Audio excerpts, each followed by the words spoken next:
You're listening to the Run for Your Lives podcast.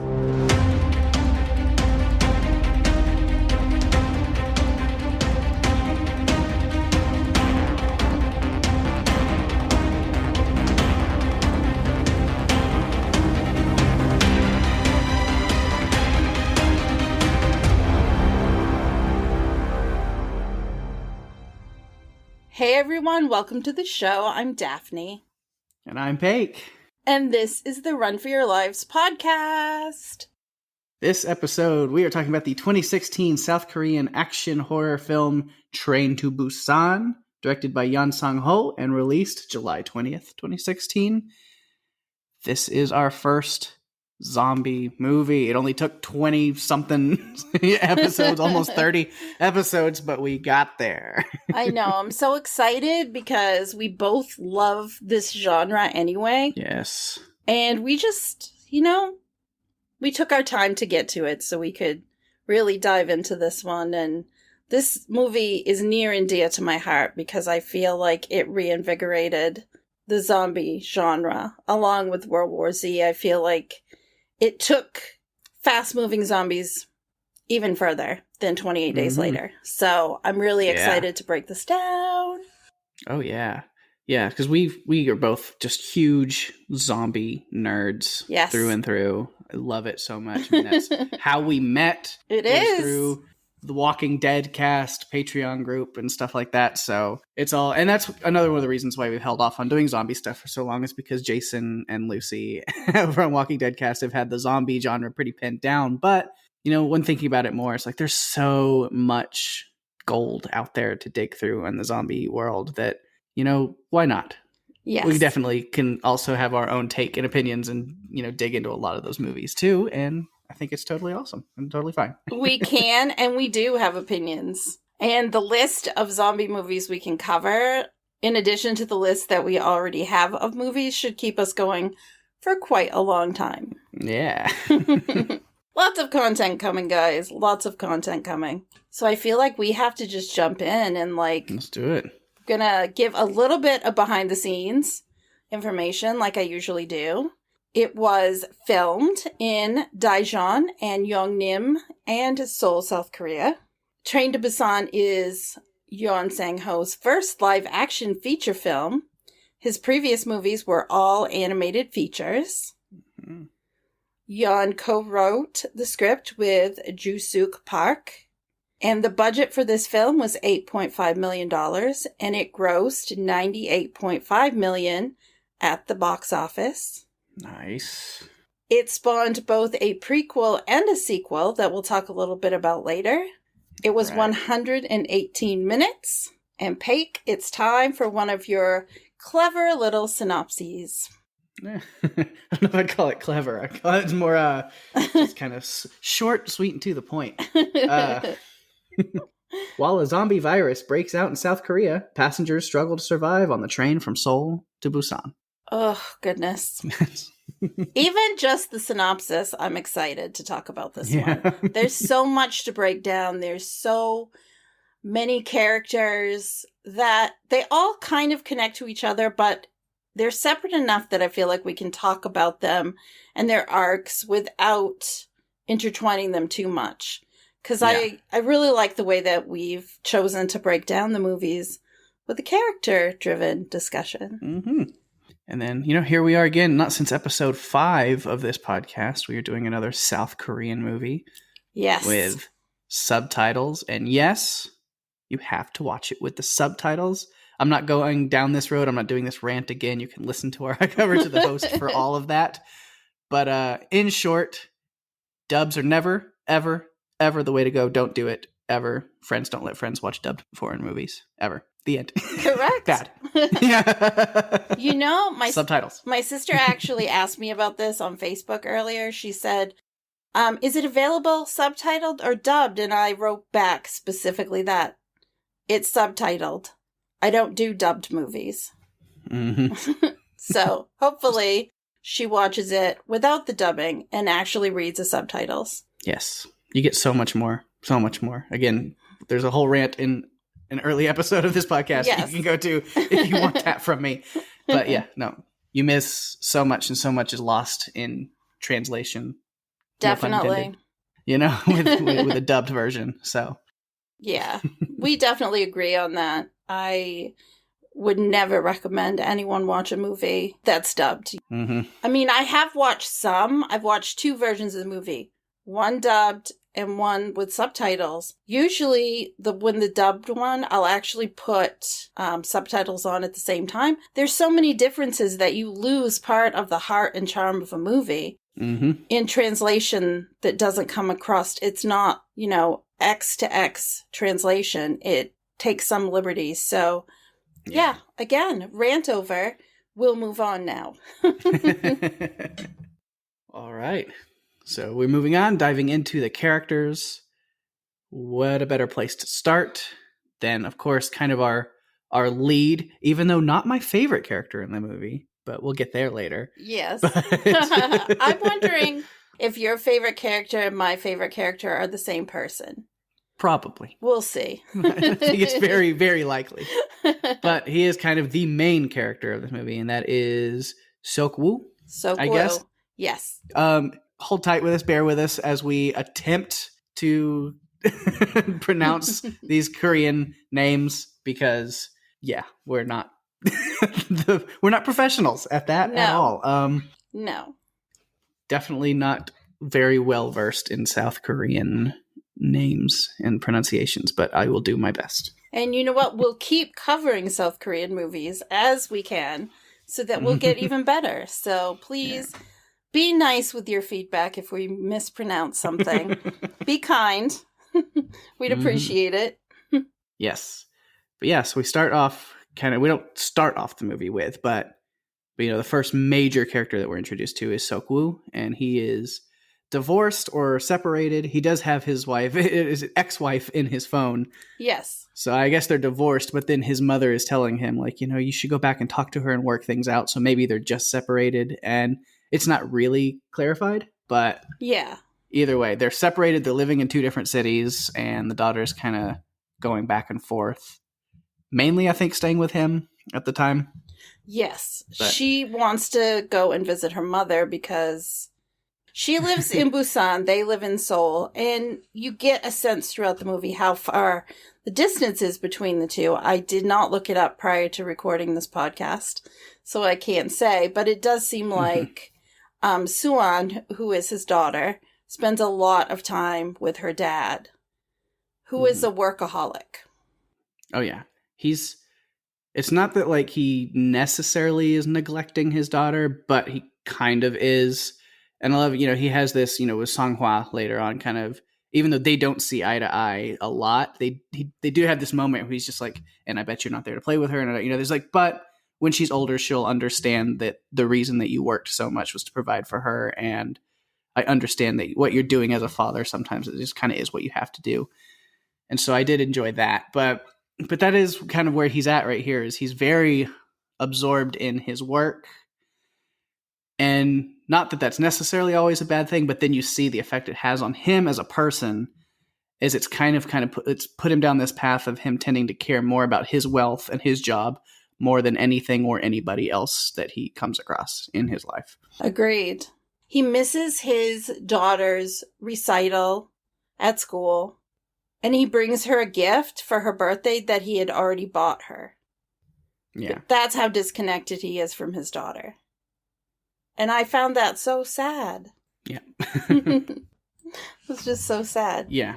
Which is, it's a classic kind of movie arc, but I think it's really cool that, you take the parent and the child who kind of there's a rift between and there's not as close a relationship as there should be, just throw them through some trauma and watch as, the relationship gets closer. It's kind of a story trope, but it's for a reason because it's very compelling and it's always a great story. So yeah, you like that.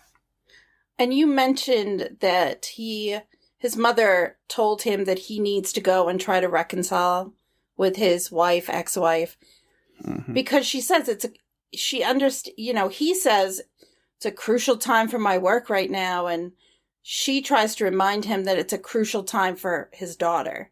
This is a very difficult age for a child, and he needs to find a way to balance the two. Mm-hmm. Because he's not doing a very good job of it right now. Yeah, we don't get a lot of his mother. No. But what we do is impactful because, her words really do set up how important this is. And it is kind of, she pushes him towards deciding to take her to Busan. Yes. And so that's good. But then the next thing that we really get from the mother is whenever they're on the phone. And I just have, it's like, he ends up having to listen to his own mother, like, turn into a zombie over the phone. Yeah. And I was like, damn, that is rough. Super rough. Starting the trauma with him there, really, that turns him, I guess, into a better person by the end of, spoiler for people who, for some reason, are going into this without watching the movie, which I know, actually, there are probably a number of people that do. So, full spoilers here. But, yeah, we get that great arc in him by the end of the movie, but also the end of his life. So. Yes. Yeah. It's a redemption arc without a happy ending for him at the end. Mm-hmm. And that was hard. And having seen this already a bunch of times, watching it this way for a podcast and taking notes affected me so differently. There were a few times I actually got teared up when I was watching it because I was sad. Yeah, just knowing where it's going and what's coming next. It was really hard. Like, I think I was just looking at it with that different eye, and I connected even more to the characters. So it was really difficult to watch some of those things happen this time, and because I was anticipating it, and I knew it was coming, but it was still hard. Yeah. And so again, I'm talking about, like, the mindset that he has at the beginning, and there's spoiler again for the rest of this podcast. I don't have any quotes for this one. I tried, and I don't, except for one, and it's here. Like, I'm using it here because it fits more as a point versus a quote to tack on at the end of the episode. And it's this big thing where Suan, his daughter, just tells him straight, flat out, you only care about yourself, and that's why mommy left. Yeah. And it's just this gut punch, but I realized it sums up Sok-woo's character very well. Because through, like, the first half of this movie, he's constantly telling his daughter that she needs to worry about herself and not help others. That in a situation like this, you only take care of yourself and make sure yourself, you are safe first. Don't worry about other people. Yeah. And she wants to help other people. And he's kind of looking at that, like, not necessarily like weakness, but like it's a bad thing. Like, yeah. And I think, throughout the movie, he learns better, through them connecting with other people. But then there's a big moment that when they finally make it to that car with all of the other survivors that have kind of locked themselves in there, and they get in, but because of those people kind of holding them off and locking them out, that they do lose some. There is a little bit of a social commentary I think this movie made here that was subtle, but enough for me to be like, okay, I see. I know what they're doing here. But they make it into the safe car, and immediately, like, they're banished out of it by the people who are protecting themselves. I have in my list, and they're banished due to a metaphor for prejudice against them. Like, it's a social hierarchy. But it's because true. That's what it is. And I think Sok-woo actually did see that as that a little bit. Yes. And it helped him kind of grow, because he's like, this is what life is like for people who are quote unquote lesser. Mm-hmm. And the way that I have treated them and taken care of myself, and put myself and my needs and my money and my family and my thoughts, before them for his whole life and his whole career. That's what he's done. And now that he's, the shoe's on the other foot, so to speak, like he's really like, oh, like, we're all in this life together. Yeah, because I feel like the playing field got leveled for all of them. It didn't matter how much money you had. Didn't matter what your life was like before. It was about surviving. And I think your best chance of survival is when you work together with other people so that everyone can make it. I'm still very angry about what happened with them being held out of the car, because they lost two characters, one in particular who I adored. Yeah. And I was really pissed off because I can see that there are people in this world that do only think about themselves. And that's frustrating. Yeah. And on the flip side of that, you have Young Gook and Jin Hee, which I call the baseball player and his love interest, she has the choice of staying in the car with all the other people or going with him to the banished zone, and she chooses to go with him to the banished zone rather than stay with those people. Which, it was a good choice, I think. It was a really good choice. Great choice. I appreciated that. Mm-hmm. You know? Yeah. Yeah, that was a good, but hard thing to watch, wasn't it? Yeah. Well, not necessarily. I was kind of at that point. I was just like, yeah, fuck all them. I don't care. Like, that's what you get. That's kind of mainly. It's just the one guy who's like a total piece of work. But yeah, in my notes, I actually have him written down. In my notes, he's listed as Yeon Suk, evil COO of Stallion Express. Yeah, and I have a couple of different names for him in my notes. Please, I am looking forward to you. Please share those once we get to him, because he was such a fucker. That's all I'm gonna say. Suckage. Don't pronounce it Suk, even though I know that's probably right. But no, he yawn sucks. All the way. Oh my gosh, yeah. Yeah, so even though it was kind of mainly like him pushing these other people on, but they went along with it, and at the point where then they were all taken out by the sister who, which I'll jump to that a little bit, because I mean she's kind of like an extra other character in my notes, but the sisters, we get these sisters, and then they're separated, and I think she kind of just expects she loses her sister, but then when she finally sees her and they lock eyes, but then her sister being the one that wanted to make sure that the pregnant lady and the kid make it into the room before she does, and she stays behind to make sure the other people are safe, and that ends up being her demise as the zombies get to her before she can get in. And her sister's kind of upset about that, being like, you fool, you always had to put other people before you. And she's kind of relating to the people she's in the car with. Yeah. Like, if you were just more selfish like these people, you'd be in here with me. Yeah. But then as she's seeing how that's affected these people, she's like, her sister, she walks up to the door and has this kind of moment. And she's like, but something clicks in her, and she's like, but that is the right way to be. And she has this kind of, it's brutal, and it's like ultimate vengeance, but I can't really blame her. It is quite a step to take, but she kind of snaps in that moment, looks back at this, like, she even says like, oh, this is shit. Like, she's like, kind of where I was at. I was like, yeah, fuck these people. And she just unlocks the door and lets the zombies in to take care of the trash. Like that. Taking out the trash. Yes, I totally get that. Yeah, I liked the sisters. I thought they had a really good relationship. I mean, it really was built on age. One was older. The older one was also looking to take care of the younger one. And they just had these fussy ways with each other that I actually found endearing. Yeah. And I loved when Suan gave her seat to one of the sisters. And again, her father was just asking her, well, why did you do that? You need to look out for yourself. But this little girl had more heart. Yeah. She was just incredible. Like, I really enjoyed not only the actress's performance, but just everything about her character was great. And the way that she presented her was fantastic. Yeah. I have mad respect for young kids who are in this business who can bring such emotion.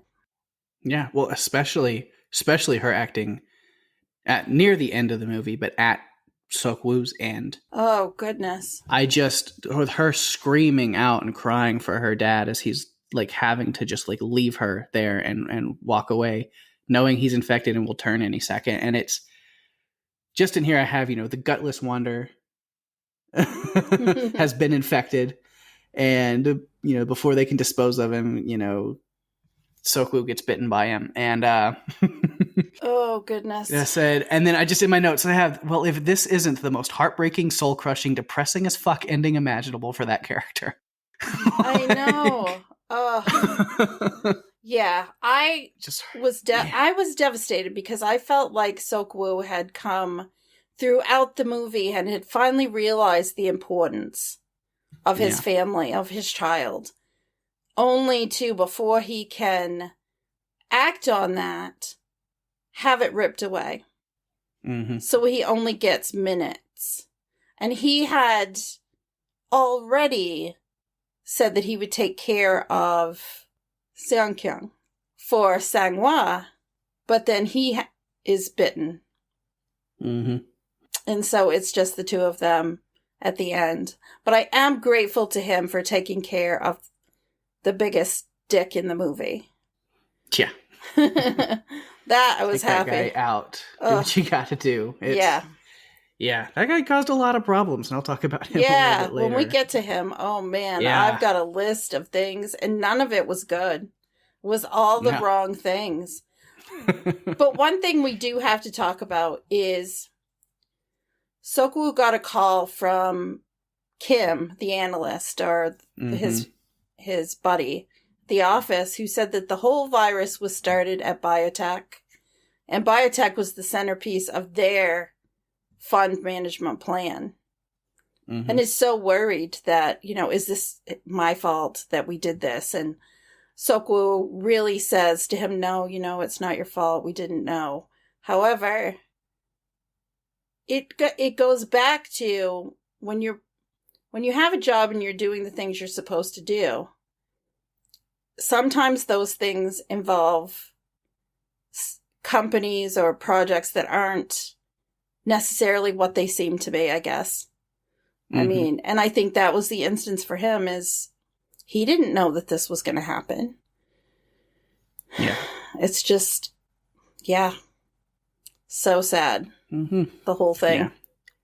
The only other notes I have on him, going back to when he was alive and vibrant and smart, he had some great moments that I thought he was, quick thinking on his feet. I loved the cell phone trick. Of course, yes. He had to throw Sang-hwa's phone and not his own. I was almost waiting for a joke in that where he's like, couldn't you called your phone and thrown it instead? Why do you have to use my phone?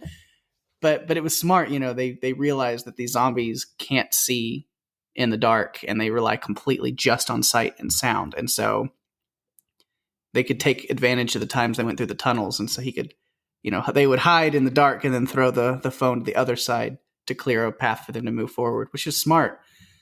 And then he comes up with them going across the luggage racks, which I have in here. I was like, suspension of disbelief moment a little bit. It's like, I don't think they could have finished crawling across those racks in under 2 minutes. No. Which is what he said they had through the tunnel. That doesn't seem like enough time, but I'll roll with it. Yeah, I made a list of all the things that I loved, all the different pieces and parts and effects that I loved in this movie, because there were a lot. The way that things were shot and the way that they took care of just the little things and how they were able to get through the cars. And there was just so much that I loved about it. And so I made a list that we'll talk about later. Awesome. All right. So is that all you have there? Let me see. Yes, that is it. Cool. Then I say we move on and talk about, we've mentioned her a little bit, talked about her a little bit, but Suan, the young girl. And I was just sweet Suan. I was like, all she wants for her birthday is to go to Busan and see her mother on that day. That's all she wants. That's all she wants. You say we picked the wrong day to do that. But I mean, I think they stood the best chance surviving on that train, even with everything that was going on there, than just staying back at home. It sounds like so. Yeah. Either way, you're gonna have to deal with this. So she was adorable, and you could tell too. I mean, like you said, she wanted to go see her mother. That's all she wanted to do. When she was calling her mom, she was hiding under a blanket when she's calling her mom and getting off the phone because it seemed like she didn't think her dad wanted her to talk to her mom. Yeah. And that made me sad for her because, I mean, that's a difficult situation to begin with when you have two parents that aren't really relating to each other, whether they're together or separated. And it starts to rub off on the child. That's never a good thing. Mm-hmm. And so she shouldn't feel that way. And I think, too, the relationship with her dad, I think it affected her life. I mean, she's standing in front of her class singing the song that she sings, and she forgets some of the words. But her grandmother went and recorded it so her dad could see. Yeah. Even though he missed it, which was kind of her to do. But the bottom line is, I think his daughter really wanted him there, and he wasn't there. Mm-hmm. And I think that affected her. I think she was feeling neglected. And then he comes home and gives her a present that he'd already given her at a different birthday. And he didn't even know what kids were into and had to ask his assistant. Yeah. So it's like, wow, you really need to reconnect with your daughter. Mm-hmm. And all these presents, you know, money is great and it can buy lots of presents. But really what I think kids want most of all is your attention and your time. Yeah. And he wasn't, she wasn't getting that from him. Based on what we saw. And based on what we saw in their relationship. I think that was the case. I think that's the best possible analysis of the situation. Yeah. Yeah, I mean, when people are like right in front of her, calling her dad all kinds of names and, you know, calling him a bloodsucker and, an asshole and all these things. And she doesn't jump to his defense at all. They're like, well, don't say that right in front of his daughter. And she's like, no, it's okay. I'm used to hearing it. I know how, she does. Mm-hmm. So, yeah, I really felt for her. I felt for her in so many ways because I just wanted to give her a hug because I felt like she needed it. Mm-hmm. Yeah. And that's why, again, I get broken down into tears. Not only, first when Sok-woo dies, but then at the actual ending of the movie, I was like, oh my God, because, the military's watching them walk through this tunnel and they're about to take them out because they can't be for sure whether they're zombies or not. But then what tips them off that they are alive and is able to, then lets them go out and rescue them is she starts singing that song again. Ugh. And she's able to get all the way through it. And I think it's kind of, even though the reason she couldn't get through it was because her dad was not there and she wanted him there. And still in this instance, she wants her father, but he's not there anymore because he has died. But I think because of everything they'd been through together and the connection that they had built, it's kind of saying that the fact that she could finish this song through this tunnel is her dad is there with her. That strength that he finally had shown and that connection that was there, she realizes that and recognizes it. Yeah. And so for that, the strength of him is there with her and she's able to make it through. And it broke me. There were moments. And like I said, this movie did not make me cry the first time I saw it. But something about watching it this way, I had a hard time getting through some of it because I was like invested and connected. I don't know if it's because I've already seen it or if it's because I was watching it with a podcast mindset, but it really did get to me and I'm not ashamed of it. There was heart in this movie, even though it seems like there's a lot of blood, guts, running, craziness. But there's also a lot of heart if you really pay attention to the story. Yeah. There's a lot in it. And a lot of lessons, I think, that people today could take from it. Yes. All right. Got anything else there? No, but I did have one thing that I meant to say about Sok-woo, and that was his ending. The way that they shot it. With him going to the back of the train and he breaks down. And he's standing there. And he gets these flashbacks of when he first held his daughter. And we don't see him fall from the train. We see the shadow. We see his shadow fall. And I thought that was really impactful. Because, one, he needed to be off the train. Because he knew if he turned while he was on the train, he would attack them. But I think us just seeing the shadow, I almost took it like it was a shadow of his former self that was falling off the train as well. Like not just him, but his shadow was like the person he used to be before. So, it's just my crazy idea of what I saw. Oh, you know what time it is, though, right? Yeah. I'm so excited before we even start, and I think our favorite character is the same. Yes. It's gotta be Sang-hwa. It is Sang-hwa, and Oh, we'll talk about him and his wife, Sang-hyung, together. yes. And yeah, because we first see them as Suan is looking for a bathroom, and he's standing outside one of the bathrooms. He's like, it's going to be a while in there. And at first I was like, what, he says 2 people are pissing in there. And I'm like, what is going on? But then, we find out he's been waiting on his pregnant wife outside the bathroom. And I was like, that makes way more sense. Yeah. But yeah, he's a badass. He really is. Yes, he is. He's just the most badass character. And he's, he kind of is like this like goofy, klutzy kind of like guy and jokey guy. But he's loyal and will do what he has to do. He will step up and be the provider, be the protector, and be the leader when he has to be. And I really like that. Me too. I loved that he was so willing to just lay it all out there. I mean, he was the one that called Seok-woo a bloodsucker. Yeah. And he was didn't apologize.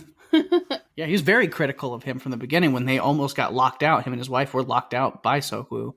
Yeah. And luckily changed his mind and let them in. But he immediately was like, so I assume I'm going to need an apology from you. And he's like, for what? It's like, you're not the only one trying to survive. And he was like, yeah, but you almost killed us. Yeah.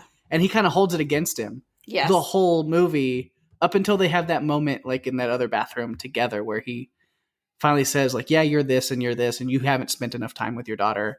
He's like, but as we find, since his wife is pregnant, he's a dad to be, and he's starting to pick up on a lot of these like, things that it takes to be a father and be a dad. And they connect through that for a little bit. And he's like, but she's going to grow up and, understand why you did these things. Yeah. He actually said dads get all the shit and no praise. Mm-hmm. And it's true. I mean, dads work to provide for the family. And people don't always notice the little things that they do. Bringing home the money. It's not just about bringing home the money. It's the little things that people are just not quick to recognize. Mm-hmm. So I loved this couple so much. I feel like she was kind of a badass in her own way. I mean, she grabbed the bottle of water, threw it on the window, and then put all the newspaper up. Like, well, they can't see us. Yeah. Very smart. Like, oh, this is the power couple. I loved it. They're great, which, as much as not having a lot of notes on her specifically, kind of seems like, a missed, call, because at the end of the movie, she's one of 2 that are left alive. Yeah. She's the only adult survivor in this movie. So obviously she's got something, Yeah. And she's pregnant the whole time. I was so worried when they were running for the train at the end, trying to catch it, because she was behind. Mm-hmm. And I was afraid that she wouldn't catch up in time, but Seok-woo was right there, to get her up on the train before himself. Yeah. Like, he was on that. And so I was happy about that. I love that she called the baby Sleepy, and that Sleepy likes to eat gummy worms. At least that's what it looked like to me. And she was so endearing because she let Suan like touch her tummy and feel the baby kick. And how do you not love this couple?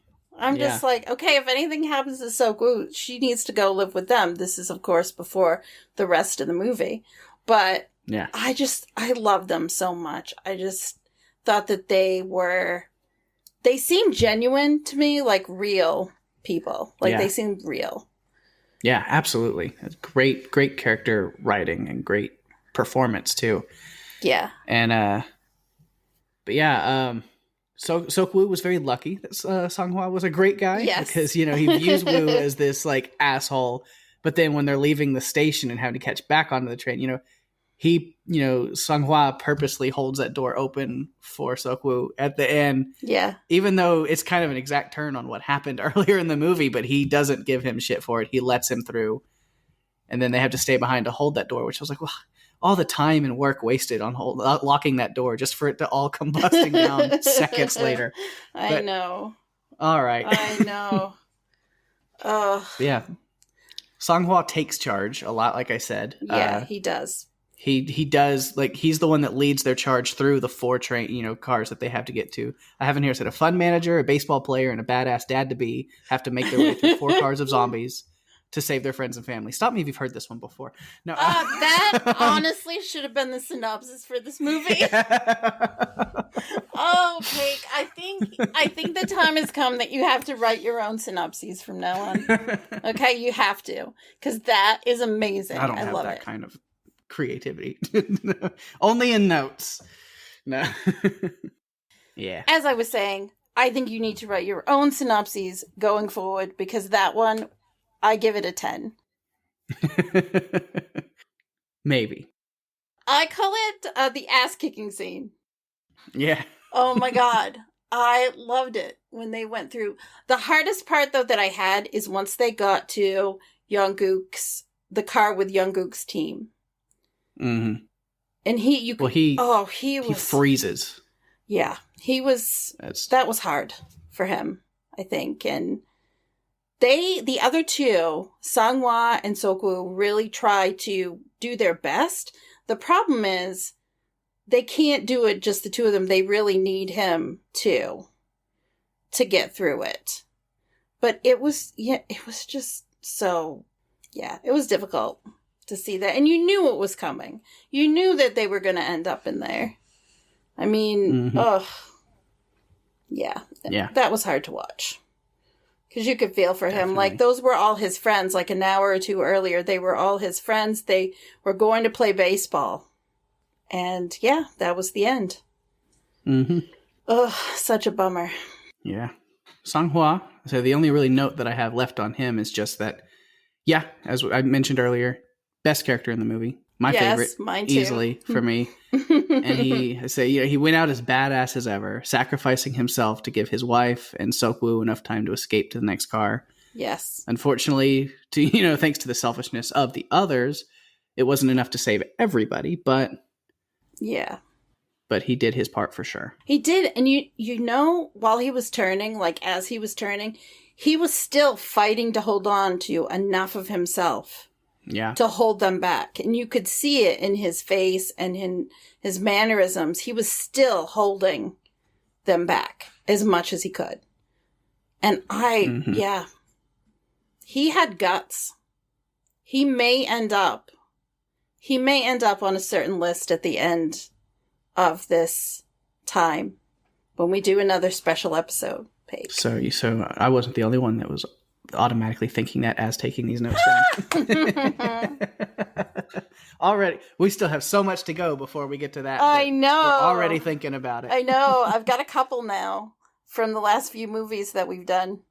It's like, I've got to remember that. So I'm actually keeping a list to make it easier for us, for me, when we get there. By the time we get there, there's going to be so many movies we've covered that it's always hard because then you gotta trim it.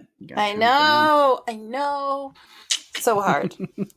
So hard because we're picking good movies. Mm-hmm. I guess it's better than a podcast that just picks all the worst ones. So. Oh my goodness. How about thanks killing every week? That's the new podcast we're doing. We cover Thanksgiving every week. Oh my gosh, no. I don't think I could. All right. Any other notes there? I feel like we've really covered everything that I had on them. Yeah. They just, I don't know how many other ways you can say they were awesome, but they were. Well, then moving on, what do you have next to jump into? So I just had a couple of things about this young love between Jungkook and Jinhee, which he got really embarrassed at the beginning when his teammates were kind of teasing him about Jinhee being there But he did make very good use of the bat. Yeah. To beat them off. I mean, he lost his whole team. Not all at the same time, because there were still a few of them that were left when they got to Daejeon Station.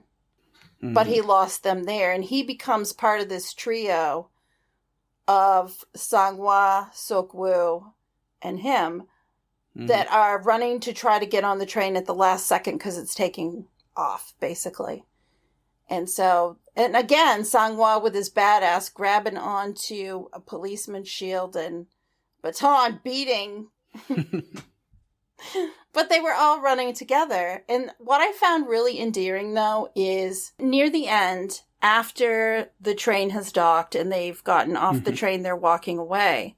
Jin-hee becomes basically another victim of Yeon Suk.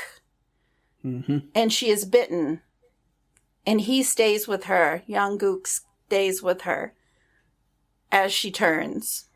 And then she bites him. So that was sad. I mean, a lot was sad. I was hoping more people would live at the end, and it just didn't turn out that way. I shouldn't be that surprised, but but I just thought it was they were kind of endearing, especially because she was fighting so hard to get them to let them into that area on the train, and they just wouldn't listen to her or the sister to let them in. So I really liked them. Yeah. But I feel like we have gotten to the point where we have to talk about so many names for this one awful person. I've got plenty here to go through. We'll just talk about Yeon Suk or Yeon Suckage. The man who definitely Yeon sucks. The stuck-up rich businessman who, kind of becomes the horrible end of a lot of characters due to his own selfishness. And he kind of is like the character that Sok-woo was, but amplified. Yes. And it really helps Sok-woo change by being like, that's the path I'm on, is I'm going to end up being like this piece of shit. Like, no, we're not going to do that. We're going to, it helps him turn things around, but it still costs a lot of lives and for a lot of people. It does. But if you think about it, Sang-hwa and Yeon Suk are basically representing the two paths that Sok-woo could take. To be the good dad, or to be the evil asshole. And he's on this path to be an evil asshole. But Sang-hwa is the more charming person, the good person. And so, for me, I just keep thinking, if Sok-woo had lived, I hope he would have changed to be more like Sang-hwa. Yeah, and I think so. That's just something, I was thinking about when you were just talking about Yeon Suk. It just made me realize, wow, those really are the two paths he could have taken. Yeah. Yeah, our group makes it to car 15 where they're at, and I have here that Yeon Suk has that group on some Snowpiercer bullshit because he's deciding to lock all the other survivors out to protect themselves. Oh my goodness. Wow. Snowpiercer. Oh goodness. Yeah. And doesn't necessarily work out for them. They get through, and then due to him and his arrogance, it turns, I talked about the younger sister kind of snapping there and taking everybody out. But unfortunately, him and the attendant, Ki-chul, I think was his name, were the only two to survive there. And then in ultimate, evil... might I say, Captain Douchebag, the COO of Worst People on the Planet Incorporated, pushes the attendant into the zombies to escape. Yep. Where he then leads them with him into the train where Jin-hee and Young-guk are. Jin-hee's bitten, infected, and then she infects her boyfriend. It's the most tragic end for those two. I was like, and then Shitbird McGee ends up spraining his ankle, and the poor captain dies trying to save his worthless ass. So, he was all about sacrificing everyone else. And it looks like he didn't make it out of that unscathed. No, he didn't. But anyway, you know what struck me? It's like he didn't realize he had turned or was turning. He thought he was still okay. And I'm just like, dude, you're fucked up. Because I guess that like level, because we see when Seok-woo was on the phone with his mother as she's turning, and we see that it's interesting what these zombies are, and we'll talk more about the zombies themselves in a little bit.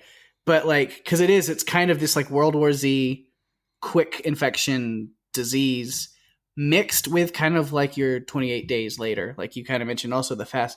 But it's also like there's like this rage to it, because when he's talking to his mother as she's turning, she turns from this sweet old lady where she can see like she's overcome with this rage while she's still alive.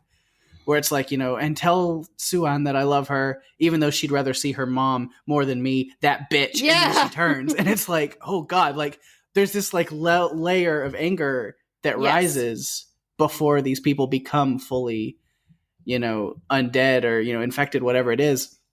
And I think with Yeon Suk, the reason it took him so long to move over, even notice that he was, is because that level of anger and hatred and uncare about other people already resided in him.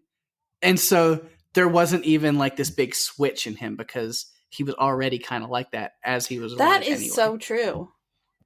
That makes all the sense right there. Right from the beginning, you knew something was off with him. The homeless man gets onto the train at the last minute. And he tells Suan, if you don't study, you'll end up like him. And she, smart little girl that she is, says, Mom said whoever said that is a bad person. And then he responds with, well, she must have failed school. And I'm just like, you are not a good person. Yeah, there's a problem here. Yeah. He was very angry, very demanding, very self-serving, looking at himself as the only person of importance anywhere. Yeah. And I was so disappointed when I saw that he had hidden in the bathroom with the attendant, because I wanted him to go out with the rest of his folks. Yeah. I really did. He just was evil. He was not above sacrificing anyone for his own gain.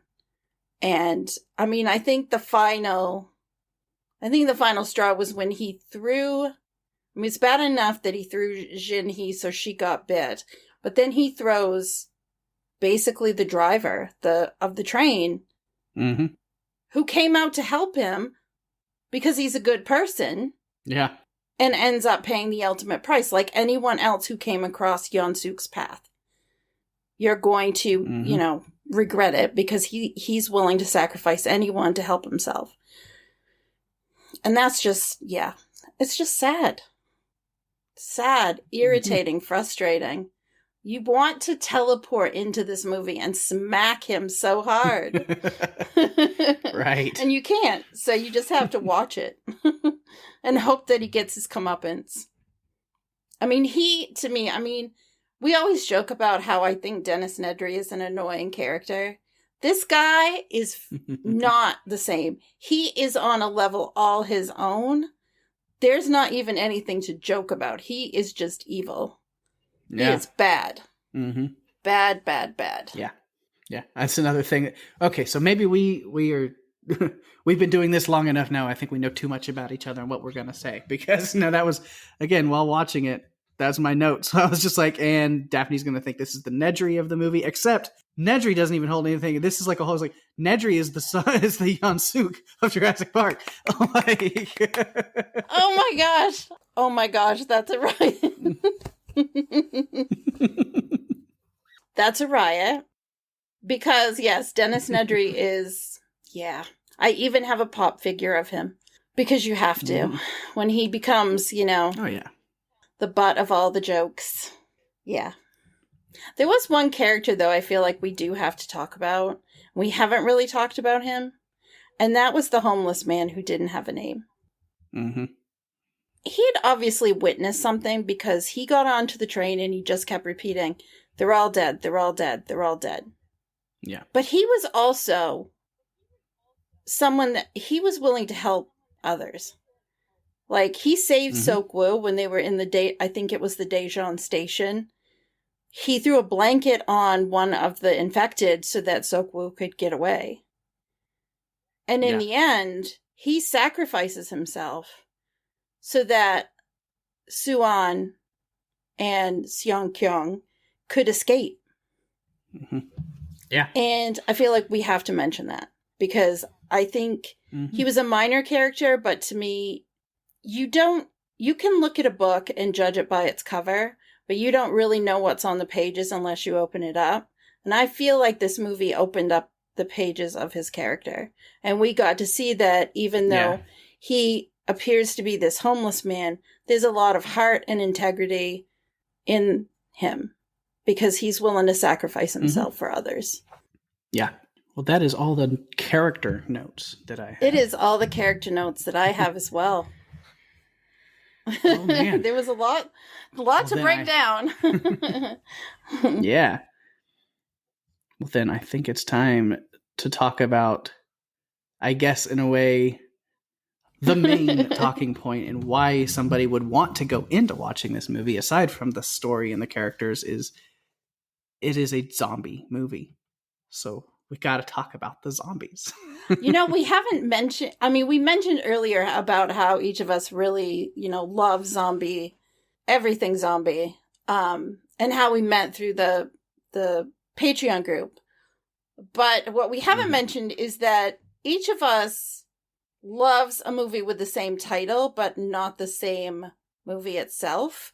And that's why we got us into loving zombies, I think, in the first place. Yes. And for me, it was the 70s movie Dawn of the Dead that took place in the shopping mall. Yeah. And then mine was 2004. I think it's 2004. I believe.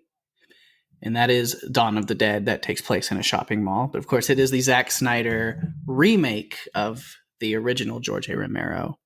Yes. Dawn of the Dead. I enjoy the remake a little bit better, but that's just me. I've seen it countless times. I honestly literally could not tell you because I've had nights where I've been sitting up with friends and we've been playing zombie board games and stuff with that movie on, and we would play it and it would end and we'd just hit replay and then keep playing while it was running in the background, and I could quote every word for word that movie, and then it would end again, and so then we'd restart it and watch the whole thing with full director and commentary and watch it that way.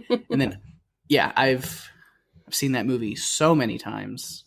As I have with the original. I have seen it so many times that I can quote parts of it. And I remember renting it at the video store. All the time. My mom probably got sick of my sister and I going and renting that movie every time. What, this one again? This one again? But I loved it. There was something about it. And so I think we're going to have to cover them at some point. Yeah. We're going to have to. So. I guess if you really think we oughta. I don't know, Pig. Should we? If you're gonna force me to, oh goodness, I guess I will. So let's talk a little bit about these zombies. We know that they were caused by a chemical leak at a biotech plant. The one thing that stood out to me is that in no other movie, at least that I can remember, do I see an animal turn into a zombie animal like this? The deer at the beginning gets hit by the car, and it looks dead, and the car drives away, and then the deer gets up, it stands up, and you look, and its eye has turned to that milky white color. It's not something I remember seeing, and it's not really addressed in the rest of the film. Yeah, no. So I was it's just a way to start. It was our first zombie movie we're covering, and the first zombie that we get to see in the first Run for Your Lives zombie movie is a zombie deer, not a person. It's Zombie Bambi. Yeah. Zambi. Yeah. So it was never talked about in the rest of it. So I don't know what the purpose was for it, but it was interesting to me that they did that because I don't see that a lot in zombie films, and I've seen way too many good ones and bad ones to count. But we get to see, kind of the metamorphosis with the girl who got bit prior to getting on the train. Yeah. And we see her and how fast the transformation takes place, although I feel like transformation took place much quicker for everyone else than it did for her. Like, because it felt like of course she was those other there. people were like bit in the neck and stuff, and it killed them a lot quicker. And then they turned immediately after death. Yes. But kind of like with Sang-ho or Seok-woo, where they're bitten on like the hand for both of them, and it looks like she was bit like on like the leg or thigh or something. So it's a little bit it's one of those situations where then it takes a little bit longer for the infection to spread before she turns. Yeah. And it was interesting too how the TV at the beginning, because at the beginning you have the TV and they're talking about all of these instances of violence, and they're calling them violent riots at the start. Because they don't really have any other way of explaining them. This is before everything really goes south. Yeah. Well, we see before everything just goes like to hell. That like the news media and like the government like sending their stuff out, like they're really trying to downplay this, which for whatever reasons, you don't want to cause a panic, widespread panic, of course. But yeah, but they won't. But this word zombie is used like. It's like it exists in this universe where like they see that like what's trending on Twitter basically is zombies. Like this is what's happening in South Korea. Yeah. But the official statements don't want to talk about that. So like, oh, it's violent riots, and that's all it is. And I love the the footage of these zombies attacking and killing people overlaid with the government's message of being like, oh, don't think everything is being contained. We've actually got this all under control, and so you don't need to worry. Sure they do. That's when that's when the zombies were falling off a helicopter, then standing up and attacking people around them. That's when you knew it had gotten to a point that you couldn't turn around and come back from. Because how could you ever fall from a helicopter and then be able to stand up? I mean, this was crazy. And I loved it, honestly. I thought it was cool. Oh, I love good zombie stuff. I'm like, it's there's that sick little part of me, but just the creepiest and goriest, the better. Yeah, and me too. That's just the horror fan in me. Like, there's moments you get the classic like zombie reanimating behind the unsuspecting victim. We have the attendant who goes to check on that first infected woman that snuck onto the train, and she's like, oh no, she's dead now, and so she's like trying to get the walkie-talkie to work, and then you just see her rise up from behind her. And, so good. I love it. It's you never turn your back. Never turn your back. No, double tap, I guess. Not even in this case. And then because they're so fast and they turn so fast that the infection is just spreading so fast. It doesn't take long to where now we're getting these really cool tracking shots and the visuals of these zombies just like piling through the train as the number is growing. And I was just grinning watching the carnage as it started. I was like, this is amazing. Like it's like that like Joker moment. And here we go. It was just and it just gets better from there. I mean, there are just all these, when they're at the station and the window breaks and they start falling out of the window, it was almost like they were moving like a grabber, because they were just like, it was just like this round thing. And I loved it because I like that. It's one of the reasons I liked World War Z is I thought the zombies makes me think were of cool. World War Z. Yeah. I mean, the zombies kind of form like a colony of ants. Yes. So they just kind of crawl all over each other, and that's another one we'll have to talk about. I think we have to. Yeah. I have lots of thoughts on that one too, because I read the book, and so the differences between the two. But that's a conversation for another day. That's when we get to that one. When we get to that future episode of Run for Your Lives, World War Z. Spoilers happening eventually. I loved it too when they were trying to pull away on the main engine near the end, and it was becoming like a magic carpet behind the train, where the zombies were all like grabbing onto each other and making this like trail behind. And I thought it was cool. They had to fight to get them off. Yeah, he had to kick them off because you could tell the train was straining. Yeah. Under that, I think if that would have continued, it would have burnt out. Yeah. The traction on the train, and they would have stopped, and then the train would have stopped moving, and then they would have been surrounded by all of these zombies. So he did what he had to do, and he had to kick them off of there so they could get away. Yeah, definitely. I love that they determined that they had to, like, see the prey in order to chase them. And by prey, I mean people. In order to chase them. I loved zombies pouring out of everywhere, too. That I just thought we talked about with the windows. I loved the cleverness of using the darkness in the tunnels to move around, although I still look back at what you were saying. It was a long 2 minutes. Yeah. And the use of thrown sound, like with the phone, I thought was great. Mm-hmm. I just thought the zombies were really well done in this. They looked realistic to me. Because in some films they don't look like that. And I'm a sucker for a really good zombie movie, and this, to me, ticked all the boxes. Uh-huh. Yeah, I loved it. I think that is all the notes I had on the zombies, other than while they're at the station, there's this group of people who escape the military zombies that were in the station, get back to the train, and then for some reason they open the wrong door and let a bunch of zombies that were on the train out. I was like, these morons. Why? I know. It didn't make any sense at all. It's like, what are you doing? The door that you all came out of is still open. Go in the way you came. Like, yeah.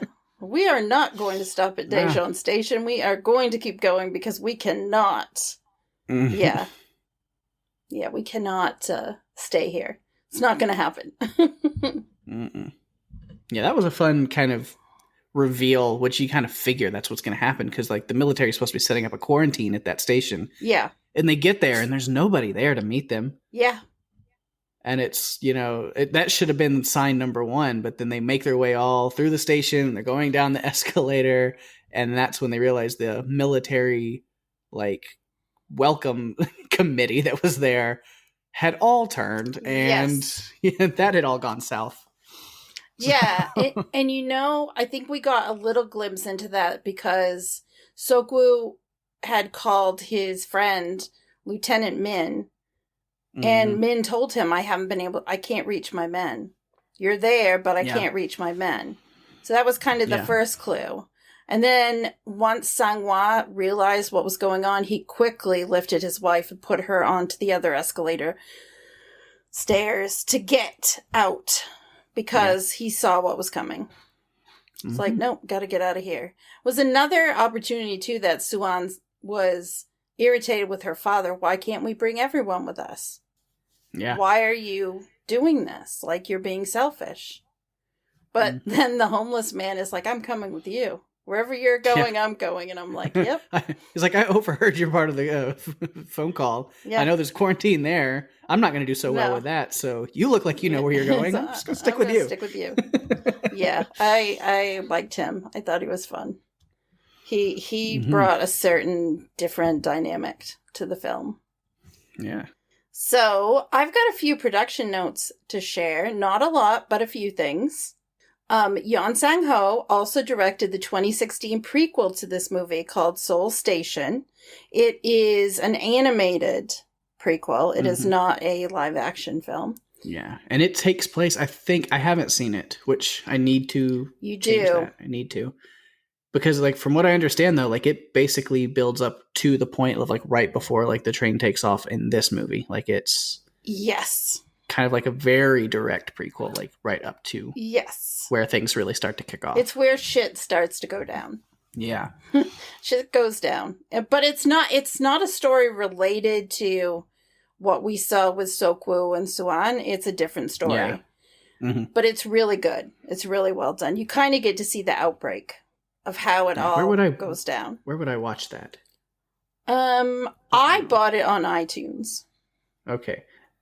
And it's like full length, but animated, right? I need to look into that. Because I know Train to Busan, this movie used to be on Netflix. It's not anymore. I watched it on Amazon Prime. Me too. Now. But, so I need to look and find out where the others, which, hey, we might even just end up covering those other movies on here. That might be a good way to go. I would love that. I would love to cover Seoul Station. I don't think it gets enough love. Cool. So I think we have to. He also directed the 2020 standalone follow-up film to Train to Busan, which was called Peninsula.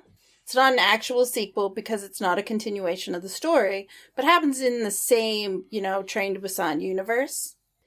Originally, Yeon Sang-ho said he would not direct a sequel. There was not going to be a sequel, but he did change his mind later on, and we were able to get Peninsula.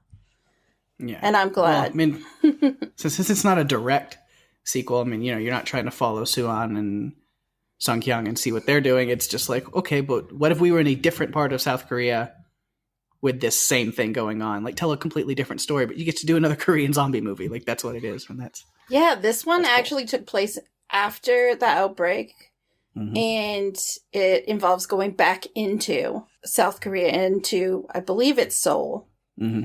It's a different story, still very good, just not the same. And I think if people just go into it and look at it as something separate, they'll be much happier. Cool. Than if they try to look at it as like, oh, this is a sequel. No, it's really good though. Yeah, which it's just different.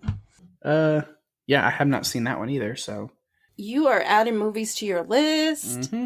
Well, I would have watched Peninsula a lot sooner, but I know we had talked about eventually maybe diving into the zombie genre on here, and so I was like, well, I want to do that for this podcast. Yeah, but we're going to have to do the first one first. So that's why. Yes, we are. Yeah, that means we're going to have to do Peninsula at some point sooner rather than later, because I don't want you to have to wait such a long time to watch it, because I really enjoyed it. It's just different. It's not, it's just different. Yeah. And you have to appreciate that.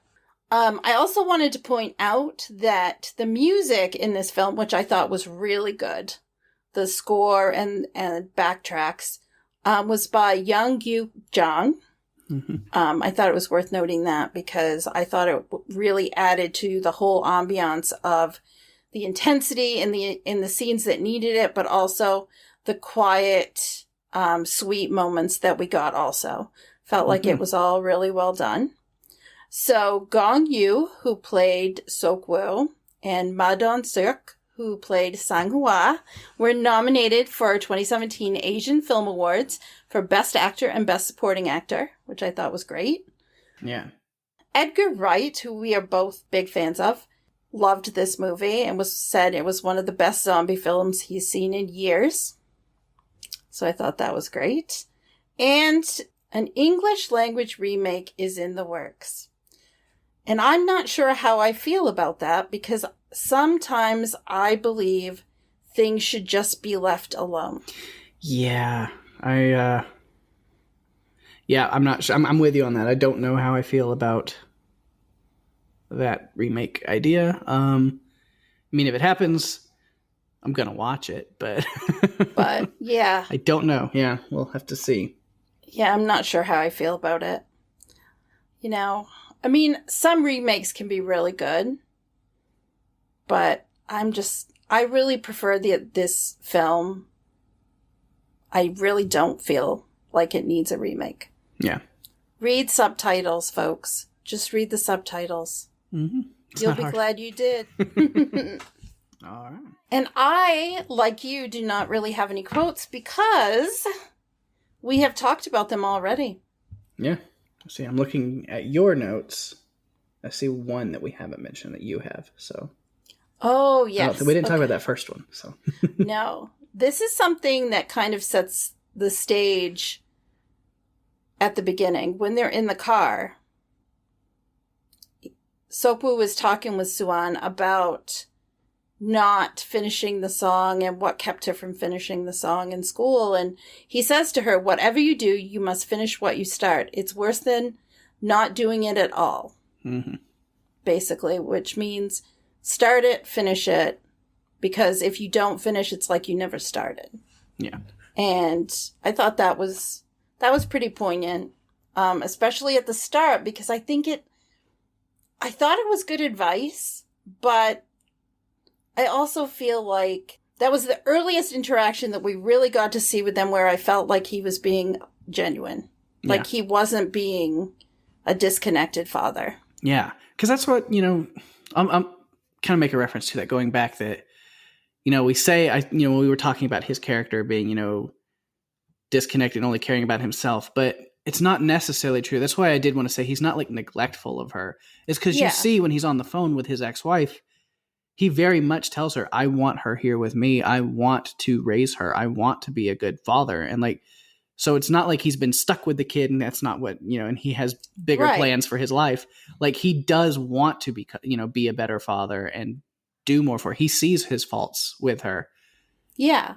But I think he just didn't know what to do. He was stuck as to how to do this. And so, I think him kind of giving that little bit of advice was a good first step. But as you mentioned, then him, their interactions with like Sang-hwa and stuff, he's starting to see like what a real father and real protector and loving family member and father looks like. But that's where I just get sad, is because unfortunately he never gets the chance to actually be there and do that for her. So I know, but I do feel like in the time that he did have left, I think he realized that he could be, like we were talking about earlier, he could be like Sang-hwa and be the father that she deserves, or he can be like evil Stallion Express COO. Mm-hmm. And I think he ultimately chooses, or Sang-hwa just rubs off on him enough, so he realizes that he can be that person.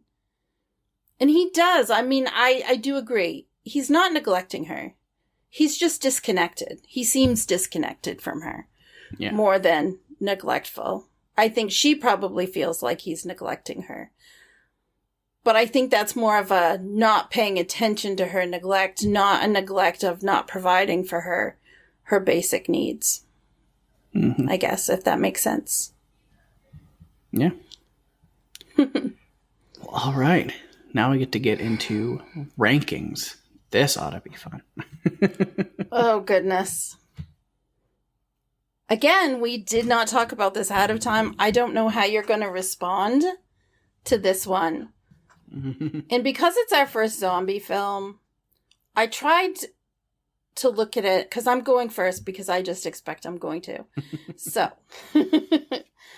what I am doing is I'm looking at movies we've had in the past, but I'm also looking at this movie as setting the bar for this type of movie in our whole genre.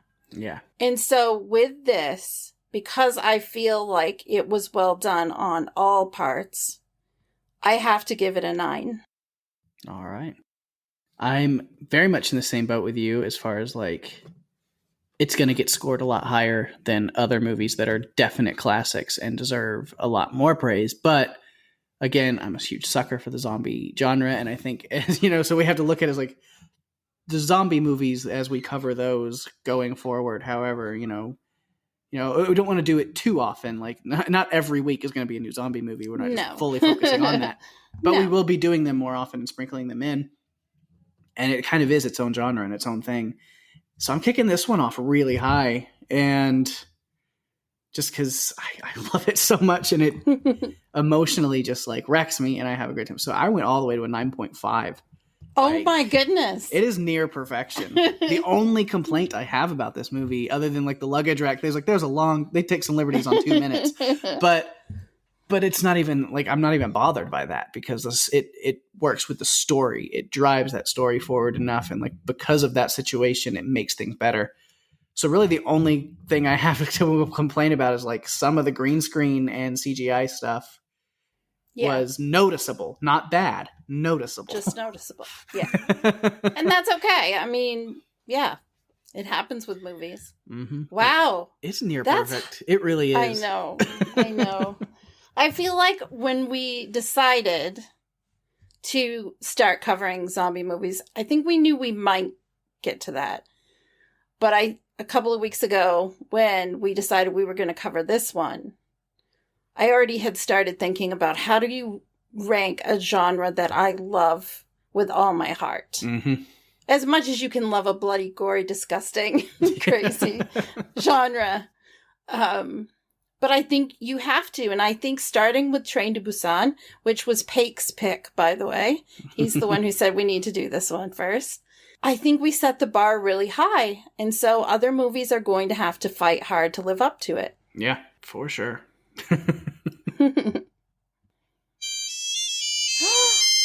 Oh. And hopefully at this point, guys, you know what that means. Yeah. Feedback.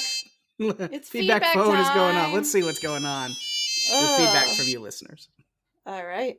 So this week we did get one little piece of voicemail feedback from Steve, but he was having some technical difficulties. So we will say that Steve, definitely, if you get a chance to get back together with something and watch the movie and get some good feedback, then, you're always welcome to send in your thoughts on Train to Busan at any point. We will play it and talk about it, even if we're recording an episode for a different movie at that time. Absolutely. You know how we are. Always love to hear your thoughts, and that's for Steve and for anybody else. If you have feelings about Train to Busan after listening to this episode, send it in. We want to hear your thoughts on any movie we've covered ever, or movies you want us to cover. We just love you guys to reach out to us and give us any thoughts at any time. Yeah, let us know which episode of our podcast that you like the best so far. Yeah. Which movie, have we covered that you really liked the movie and you like what we had to say, or if you just liked listening to us. Whichever episode it is, let us know. We'd like to know. This is, episode, I think, 32. Something like that. I think it's episode 32. So we've had quite a few episodes so far, so we really would love to hear from you guys on what you like. And if there's some special, if you have an idea for something that you think would make a fun episode, let us know. Absolutely. This is for you guys just as much as it is for us to have fun. So yes. Love to hear from you. And there's a lot of different ways you can reach out to us if you want to. Of course, you can find us on Facebook, facebook.com/runforyourlivespodcast. You can email us and send us voicemails that way at runforyourlivespodcast@gmail.com. You can find us on Twitter at RFYL Podcast and Instagram at runforyourlivespodcast. If you're enjoying the show, then share the love, tell your friends, share the episodes, and you can just use our website to do all of that as well. It's easy to go to and send people to runforyourlivespodcast.com, because you can find links to all those social medias, plus all of the podcast players and things that we're on, like Spotify, Apple Podcasts, Pandora, Audible, Stitcher, YouTube, everywhere. So yeah. And if you're on Apple Podcasts, make sure to rate us, review us, give us 5 stars, make us feel so happy and loved. Yes, it would. There's a few little things going on in the podcast universe around us, so I will reach out to those. Of course, there's kind of the same old, not that it's like same old boring, because it's always great to listen to. But, same things as kind of reached that I mentioned last week. If you're a Marvel fan and Falcon and the Winter Soldier is going on right now and you want to listen to a podcast about that, then you can listen to Mark and Steve on Panels to Pixels podcast, or you can listen to our friend Derek and his partner John over on TV Podcast Industries. There's 2 great podcasts talking about Falcon and the Winter Soldier, so make sure to check those out. And then Mark also has Adrenaline Cinema, and I don't know if they have anything new coming out this week or not, but there's a good backlog of action movies and stuff to listen to over there, so definitely check that out as well. The Walking Dead cast has been covering the season 10C, little mini series of episodes. And there's only one more left as we're recording this today. So the Negan episode comes out this weekend. It'll be the last one of this little short mini series. And that one's supposed to be really good. Can't wait to watch it. I'm excited to watch it. Yeah. Been looking forward to it ever since they said they were doing it. I think it's going to give fans of the comics something special. So I'm looking forward to watching it. Yeah, and then the one thing that I'm really excited to talk about is Strange Indeed is back, at least for this week. We are still me and Rima are still working on exactly what we want to do next. And we've got some ideas. We got some stuff kind of tumbling around. But we did come back this week with the Oscar-nominated movie, Promising Young Woman. And it is quite an interesting movie. We had a really good time talking about it. It's dark, it's heavy, but it's also really cool, really fun, really creative. And yeah, it was a fun movie to watch and to talk about. So definitely, if you want to check that movie out, you can check out me and Rima's coverage of it over on Strange Indeed. Excellent. I'm looking forward to hearing what you guys have to say about it. It was a really, like you said, it was a really interesting movie. It was very deep, very thought-provoking, and I'm looking forward to hearing you guys break it down. Awesome. And then, of course, I mentioned Panels to Pixels, but then one more other thing, since something else Daphne's been up to, is I mentioned last week, and it should be coming out hopefully within the next few days, over this weekend or this week. Then, of course, the Snowpiercer season 2 finale, 2-episode, 2-hour finale. her and Steve covering that over on Panels to Pixels as well. So. Yes, it was a great finale, and I'm sad it's over, but I'm very hopeful that the next season will be equally as exciting, and I'm looking forward to new projects to work on. Nice. Cool. Yeah, you got some fun stuff coming up soon. I do. I think you're able to talk about that, I'm sure. I am. Yes. Going around. I am going to be co-hosting with Jason and Wendy over at House Podcastica, and we're going to be talking about season 4 of Handmaid's Tale. So I had not seen it, so I watched the entire series in March. That is quite an undertaking to just binge through all of it in like 2 months. Yeah, I really had to take a look at it, and there were episodes that made me walk away from it for a couple days and then go back to it. So I have a lot of thoughts on this series, and I'm looking forward to being able to chat with Wendy and Jason about it. We're going to do a catch-up episode, so that will be coming out before the first episode of the podcast covering the first few episodes. So I'm really super excited. It's going to be strange doing 2 podcasts in a week, although I've kind of gotten used to it doing Snowpiercer. But I'm really excited to work on it and to hear what you and Rima are going to be covering in the future. So, yeah, got some ideas. Be fun.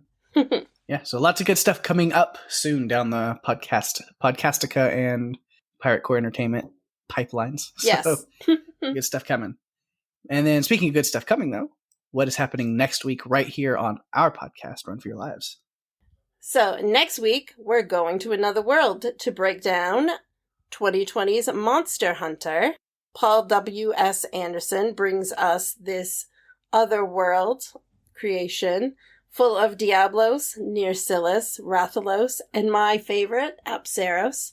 Those are just a few of the terrifying and gruesome monsters that we'll meet in the new world. That's more than just a sea of sand. Nice. I like that.